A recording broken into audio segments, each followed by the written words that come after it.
Welcome back to part two of our conversation around change and goal setting. What actually are your goals? How do you figure out if what you've initially put down on paper is what you need to be working on? And a step by step guide in setting your goals and making them happen. Here we go, back to the conversation.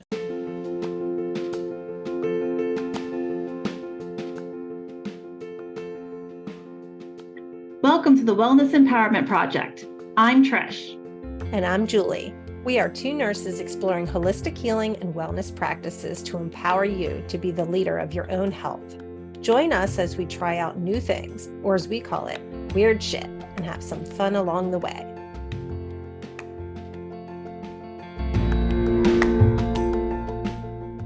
Welcome back to the Wellness Empowerment Project. We're continuing our conversation on how to approach change and setting goals. We were talking about the why of your goal and what is at the crux of success versus failure. What do you think, Trish, when it comes to success, the discipline versus devotion, and how you can figure out what you really need when it comes to setting your goals?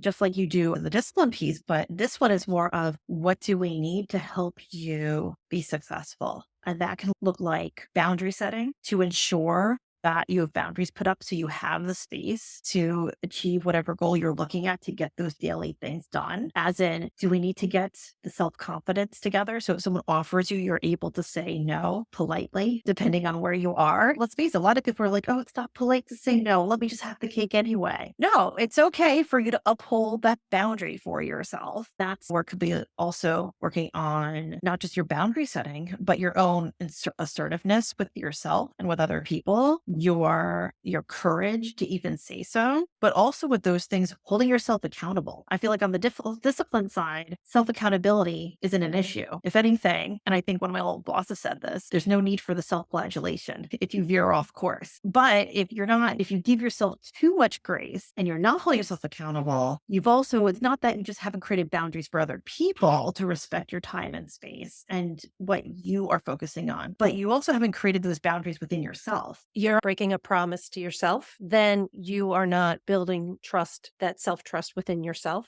Each time you break that trust or break that habit, you said, I commit to doing this for me, and then you don't do it, you're obviously not holding yourself to a high enough value to yourself to keep that commitment. That is really helpful to think in terms of, I said I was going to do this and I would keep that commitment. If it was my brother or my spouse, I would be there. Why won't I be there for me? The more I break that, the more I am showing myself that I don't value myself. Yeah. And then in the act of you not valuing yourself, you are also losing your own internal self-trust, which then makes it even harder to gain your confidence and to be able to hold boundaries with others. I think this is something that lots of women struggle with, where they will do it for someone else, but they won't do it for themselves. I see that in men too, though, where they really see themselves as the provider and the caretaker of others in a different way than women do, but they still will put other people ahead of themselves in some respects. They tend to be more quiet in the background for what their own needs are and not actually putting that out into the world. So I could see that on both sides, but in different ways. Yeah, I think we see a lot in the nursing profession, which is very much a feminine profession. But I remember in nursing school, we had one guy in our class, and he basically asked the question of why do nurses not take care of themselves? He didn't say it that eloquently, but I will say it that eloquently here. The answer we got was essentially like, oh, you're a caretaker. You forget about everyone else. I actually remember our course was caring for the caregiver. I almost feel like that perpetuates it a little bit in the sense of unset expectation that you're here to nurture others. This is probably way off base, but I was listening to a podcast. It was about staffing. If the unit is short and you're asked to stay longer hours than your 12-hour shift, and people saying yes, even though they may be exhausted, and maybe their third shift or fourth shift, and now they're going to have to stay over, and just feeling as though they are responsible for something that actually is not their responsibility. And that's so pervasive in the culture of nursing, or we have to take care of everything and we are responsible for coordinating everything around a patient. It was just interesting to me when the system is set up to depend on people responding in that way of I will take care of it regardless of how I feel. Of course, that's exactly how they're going to treat themselves. Yeah. And I don't think this is off base at all. When you think about it, how many people go out there and they say, oh, nursing's a calling? I feel a lot of people who become nurses may want to be a nurse or think about it as a child. But when you start saying it's this calling, you're already setting up and saying that, oh, yes, it's so self sacrificing. And it's a shame because I do think that there is something to be said about having a calling to care for other people. I think that's okay, but it should not be taken advantage of. And that's what's happened because you may feel like your purpose in life is to care physically for other human beings. And that's very noble. But for somebody else or some system to come in and exploit, Yeah. that's the problem. Oh, 100%. And then I also think a lot of people in general, even our families and friends, are unknowingly participants with it because it's become the mantra of the culture and the mantra of the society. Everything you do on nursing is all about how caring nurses are, but rarely do you hear about how smart nurses are Yes, the and the skill. problems that they solve and the skills that they truly have. But if anything, this is why it goes back to our own personal self responsibility. If we want to achieve these goals, we really need to do this deep work within ourselves so we can set ourselves up for success. And we need to do this every day or have some dedication for ourselves every day because no one else is going to do it for you. Let's break that down to how to do that. If we're going to sit here and talk all about this, what is our recommendation for how people step by step? Because we're getting to the end of the year. People are in one of two camps. It's the end of the year. I'm going to glide. I'll figure out what my goal is come 2024, the new year. Or they're like, I'm going to get on it right now and finish the year strong. What are our recommendations? So my recommendation, truthfully, is to do neither. I would honestly, one, for the rest of the year, just start to think about what you want your goals for 2024 to be in general. Just start to think what you want them to be and feel into them. How does that feel? Does that goal light you up? Do you get excited about it? Or does that goal just sound absolutely freaking draining? So, what I'm hearing you say is let's take the time, the timing, and the season out of it. And let's start with reflection. Yeah, let's really dive into what we truly desire. Not the I should lose weight because that's what I choose every year, or because this is what the scale says, or because blah, blah, blah. Do you truly want? What do you want to experience? So, what is the problem or what is I think it's important to get pretty specific, and it may not be a problem, but what is it specifically that you want to work on? Because the metric may be, I want to lose 10 pounds, but truly what the thing is the relationship with food. It may be, but it also may be, I want to feel confident. So I Right. do think there's a lot. It's like the question, the five whys. I'm saying my goal is this, but why is that your goal? And why is that your goal? Why is that your goal? When you're saying this is your goal on something, go through the five whys and get to the root. Because if the root is maybe I want to feel more confident, there's probably some other work we want to work on to get to that confident before we even focus on that number. Okay. So, reflection, determining your five whys to get to the root cause, Discovery. discovery. What's the next step? Self-assessment, really knowing, okay, when I've done this before, when have I been successful? When have I fallen short? Is my strength in the discipline piece or is my strength more in the devotional aspect? That self assessment of strength of looking at your discipline versus your devotion will formulate how you're going to approach it. Oh, 100%. Because in your plan, right? Because that's going to be part of your planning phase. Where do I have to put more energy? Where do I have to put more thought in? At what point can I be more creative? Okay, so after self assessment, action planning. And that action plan is the point where you set up your small goals to reach that ultimate goal. It's important in setting those small goals and this action planning in the spirit of 120 days. So expand your timeline and develop those small habits, those small steps over over that timeline. You would want to input some goalposts or milestones to help you figure out or to help you see progress. Yeah, the mini goal is part of the larger goal. So you develop the goals, the small goals, and you outline the metric that you're going to see that you actually made it there. What's Next, you got to set a date. that part of your action planning? I think so. Okay. In the metric piece, you also have to consider ways to look at the same problem in different ways. It's really easy to think in terms of any kind of fitness or nutrition goal. I want to lose 10 pounds.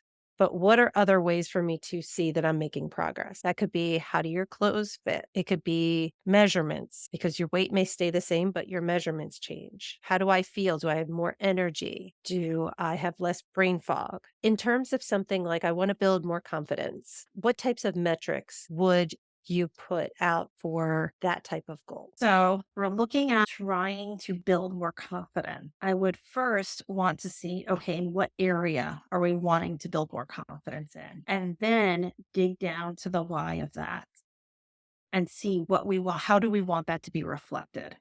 So there's a lot of little things, details in that are very personalized. But if we want to get general, it would be, let's create some sort of ritual and habit. And yes, they're two different things, but depending what we're looking at, that would help build your own self-trust with yourself. And then find ways where we can start to see how we can reflect confidence in our life. So some of the metrics would be that if I've actually completed these habits or these tasks. I've actually completed those things for myself. Yeah. And then also going back to your 5 whys, you're probably going to be thinking through different situations of how you handle yourself in those situations, and then taking note of when you start going through the process and you hit one of those situations, how did you handle it? That's how you can outline or assess progress along the way.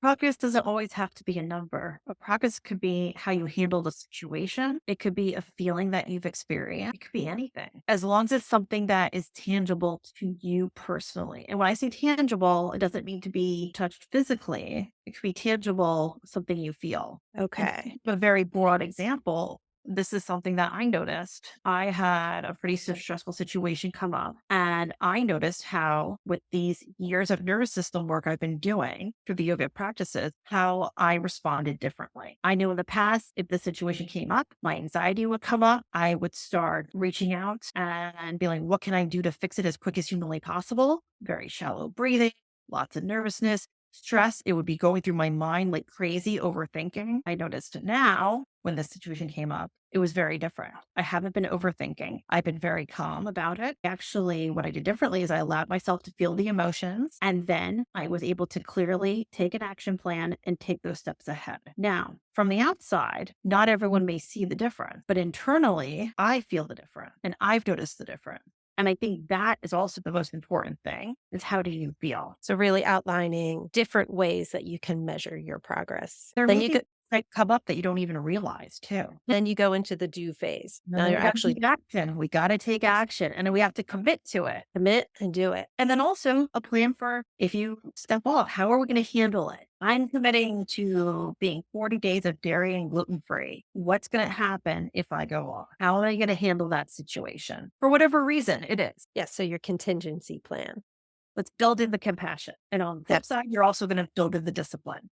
You're checking in with yourself. Okay. Am I completing the things that I said I was going to do? Yes or no? If it's no, why not? Do I need to reevaluate and change the action plan? Or am I just not doing it? Why am I not doing it? If you are doing it, then how can you reward yourself? Exactly what I was going to say is, don't forget to celebrate. And this is where I think journaling can be very important. Even if you're a daily journaler, it's great. If you are heavy on the devotional piece, this is a great way for you to journal and explore what is holding me back. Why have I not taken the steps? And just let that all kind of come out to give yourself more clarity as to what your own root of the problem is. And for the devotional, the discipline side, if you're very rigid with that, the journaling is a great place for you to become more mindful of, okay, how did I feel when these things happened throughout the day? And then also throw in, I'm going to celebrate that I've made it this far. I'm going to celebrate that I noticed these little things I typically never would have noticed before. And perhaps the way you celebrate yourself needs to be changed from the way you used to celebrate, especially if it's around food. What are some other ways to celebrate what you've achieved? And your achievement may be that you just did your practice every single day for so many days. You kept that promise to yourself. And so how can you reinforce that self-love that you did this for you? Think differently. Because when you think about it, when I committed myself to be gluten and dairy free, why would a prize be I'm going to eat gluten and dairy? I'm saying this out loud, and listen, I think we've all been there where we're like, I'm not going to eat any sweets, and then the treat is that you eat sweets. If that is the celebratory factor, then why did we start this to begin with? And I know we're guilty of it too, because I think we all are. We all are. No chocolate. I'm going to celebrate by giving myself chocolate. I made it this far, so I deserve this treat. And I think that is the outline of, okay, did we not properly explore our why to us making this as our goal? To me, that was a very probably superficial goal that we really didn't dive deep into the why. We didn't get this real personal connection with this. And we were just doing this to that check the box fashion. If we want to achieve a goal, it can't be a check the box. There needs to be something deeper to it. Then it just starts to become, when you have that deeper connection, then it does incorporate itself into your life. It eventually just becomes what you do, how you handle things. Yeah, that's how you change yourself. We're going to close this out by giving everyone the time to truly honor and reflect for themselves. What do they desire for 2024? Not necessarily your goal, but what do you truly desire? Only then can we start to take the next steps. I like it.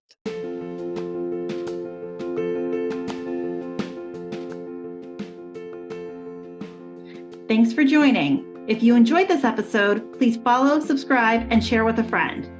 Want to learn more about a specific topic? Drop us a line on our website and we can explore it deeper with you.